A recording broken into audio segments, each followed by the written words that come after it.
श्री शिवाय नमस्तुभ्यम। प्रिय श्रोताओं, आप सभी का हार्दिक स्वागत है आज के वीडियो में। श्रावण मास भगवान भोलेनाथ को अत्यंत प्रिय है। इस पवित्र मास में भगवान शिव की पूजा, व्रत और कथा का श्रवण करने से मनुष्य को पुण्य की प्राप्ति होती है। आज हम सुनने जा रहे हैं श्रावण मास महात्म्य का 11वां अध्याय, जिसमें भगवान शिव ने सनत कुमार जी को श्रावण मास की पवित्र तिथियों के व्रतों का महात्म्य बताया है। इस अध्याय में विशेष रूप से रोटक व्रत और औदुंबर व्रत की महिमा का वर्णन मिलता है। तो आइए बिना किसी विलंब के श्रद्धा और भक्ति के साथ भगवान भोलेनाथ का स्मरण करते हुए इस पावन कथा का शुभारंभ करते हैं। श्री सूत जी कहते हैं, हे शौनक आदि ऋषियों, अब मैं आपको श्रावण मास महात्म्य के 11वें अध्याय की पावन कथा सुनाता हूँ। इस अध्याय में भगवान शिव ने सनत कुमार जी को श्रावण मास की तिथियों में किए जाने वाले व्रतों का महात्म्य बताया है। जो मनुष्य श्रद्धा और भक्ति से श्रावण मास की कथा सुनता है, उसके पापों का नाश होता है और उसे भगवान शिव की कृपा प्राप्त होती है। एक समय ब्रह्मा जी के पुत्र सनत कुमार भगवान शंकर के पास पहुंचे। उन्होंने भगवान शिव को प्रणाम किया और हाथ जोड़कर विनम्र भाव से कहा, हे देवाधिदेव महादेव, मैंने आपसे श्रावण मास में आने वाले सभी वारों के व्रतों का महात्म्य सुना है। आपके मुख से निकले हुए अमृत के समान वचनों को सुनकर भी मेरी तृप्ति नहीं हुई है। हे प्रभु, श्रावण मास के समान पवित्र और श्रेष्ठ दूसरा कोई मास मुझे दिखाई नहीं पड़ता। इसलिए अब मेरी इच्छा है कि आप मुझे श्रावण मास की पवित्र तिथियों का महात्म्य बताइए। कौन सी तिथि में कौन सा व्रत करना चाहिए, उस व्रत की क्या विधि है और उसे करने से मनुष्य को क्या फल प्राप्त होता है, कृपया करके सविस्तार बताइए। सनत कुमार जी की बात सुनकर भगवान शिव प्रसन्न हुए और बोले, हे सनत कुमार, तुमने बहुत उत्तम प्रश्न किया है। श्रावण मास मुझे सभी महीनों में सबसे अधिक प्रिय है। इस मास की प्रत्येक तिथि पुण्य देने वाली है। अब मैं तुम्हें तिथि और वार से संबंधित व्रतों का महात्म्य बताता हूँ। ध्यान पूर्वक श्रवण करो। हे सनत कुमार, जब श्रावण मास के शुक्ल पक्ष की प्रतिपदा तिथि सोमवार के दिन पड़ती है और उस श्रावण मास में 5 सोमवार आते हैं, तब रोटक व्रत किया जाता है। यह व्रत अत्यंत पुण्यदायक माना गया है। यह लक्ष्मी की वृद्धि करने वाला, मनुष्य की इच्छाओं को पूर्ण करने वाला और सिद्धि प्रदान करने वाला बताया गया है। जो कोई भी मनुष्य श्रद्धा पूर्वक इस व्रत को करता है, उसके घर में सुख समृद्धि बनी रहती है। हे सनत कुमार, अब मैं तुम्हें इस व्रत की विधि बताता हूँ। श्रावण मास के शुक्ल पक्ष की प्रतिपदा तिथि को प्रातः काल उठकर स्नान आदि से निवृत्त होकर भगवान शिव के सामने बैठना चाहिए।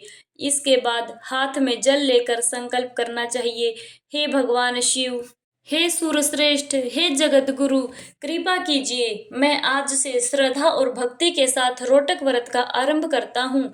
हे जगत गुरु महादेव, मुझ पर कृपा कीजिए और मेरे व्रत को पूर्ण करने की शक्ति प्रदान कीजिए। इसी प्रकार संकल्प करके प्रतिदिन भगवान शिव की पूजा अर्चना करनी चाहिए।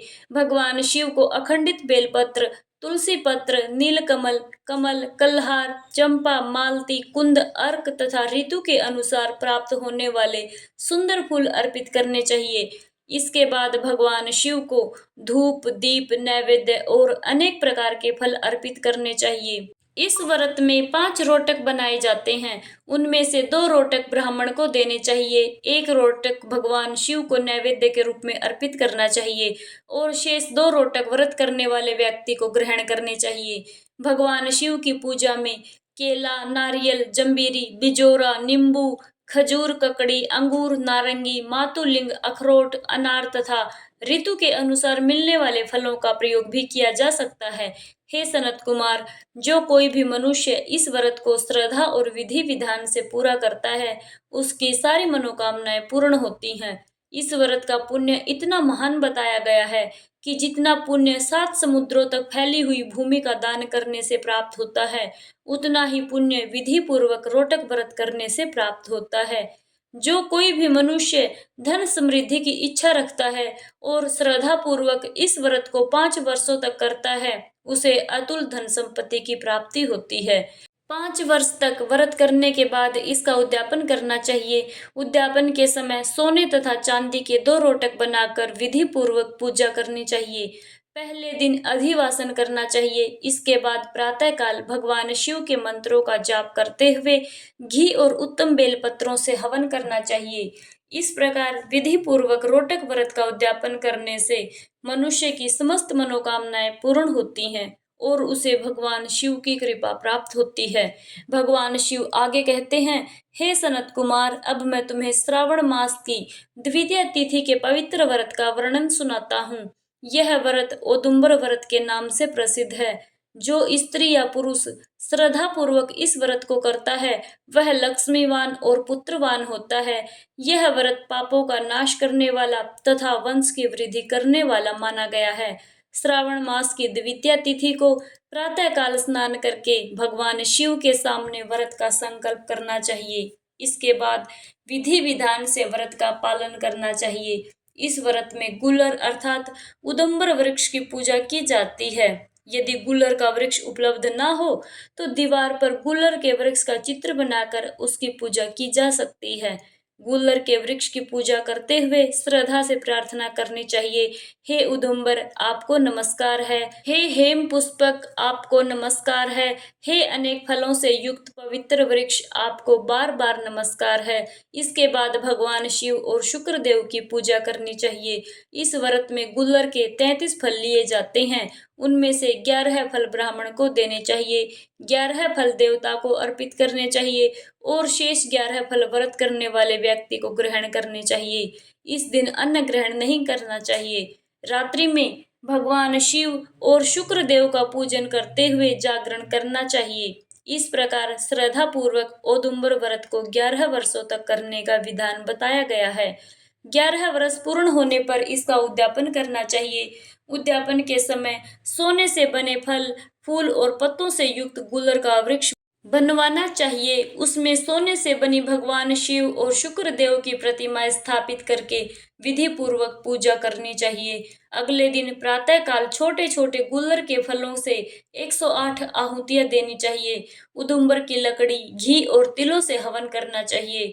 हवन पूर्ण होने के बाद आचार्य का पूजन करना चाहिए और अपनी सामर्थ्य के अनुसार ब्राह्मणों को भोजन करवाना चाहिए। भगवान शिव कहते हैं, हे सनत कुमार, जिस प्रकार गुलर का वृक्ष अनेक फलों से लदा हुआ रहता है, उसी प्रकार इस व्रत को श्रद्धा पूर्वक करने वाले के घर संतान और वंश की वृद्धि होती है। उसके घर में धन धान्य की कभी कमी नहीं रहती। वह सुख और समृद्धि प्राप्त करता है तथा भगवान शिव की कृपा से उसके जीवन में मंगल बना रहता है। हे सनत कुमार, यह व्रत अत्यंत पवित्र और पुण्यदायक है। मैंने आज तक इस व्रत को सबके सामने नहीं कहा था, लेकिन तुम्हारी भक्ति और जिज्ञासा देखकर मैंने इस अत्यंत गोपनीय व्रत का वर्णन तुम्हें किया है। इसलिए जो कोई भी स्त्री या पुरुष श्रद्धा और विश्वास के साथ इन व्रतों का पालन करता है, उसे निश्चित रूप से पुण्य की प्राप्ति होती है। श्रावण मास भगवान शिव को अत्यंत प्रिय है, इसलिए इस मास में भगवान शिव का स्मरण करना चाहिए। शिवलिंग पर जल और बेलपत्र अर्पित करना चाहिए तथा ओम नमः शिवाय मंत्र का जाप करना चाहिए। जो कोई भी भक्त श्रद्धा से भगवान शिव की कथा सुनता है, भगवान शिव का नाम लेता है और श्रावण मास में धर्म कर्म करता है, उसके जीवन में भगवान भोलेनाथ की कृपा सदैव बनी रहती है। श्री सूत जी कहते हैं, हे ऋषियों, इस प्रकार भगवान शिव ने सनत कुमार जी को श्रावण मास की प्रतिपदा के रोटक व्रत और द्वितीया के औदुंबर व्रत का महात्म्य सुनाया था। जो मनुष्य इस पवित्र अध्याय को श्रद्धा पूर्वक सुनता है अथवा दूसरों को सुनाता है, उसे भगवान शिव की कृपा प्राप्त होती है और उसके जीवन में सुख, शांति तथा समृद्धि आती है। इसी के साथ श्री स्कंद पुराण के अंतर्गत ईश्वर सनत कुमार संवाद में श्रावण मास महात्म्य का प्रतिपदा रोटक व्रत तथा द्वितीय औदुंबर व्रत कथन नामक 11वां अध्याय संपूर्ण हुआ। प्रेम से बोलिए श्री शिव शंकर भगवान की जय, पार्वती माता की जय।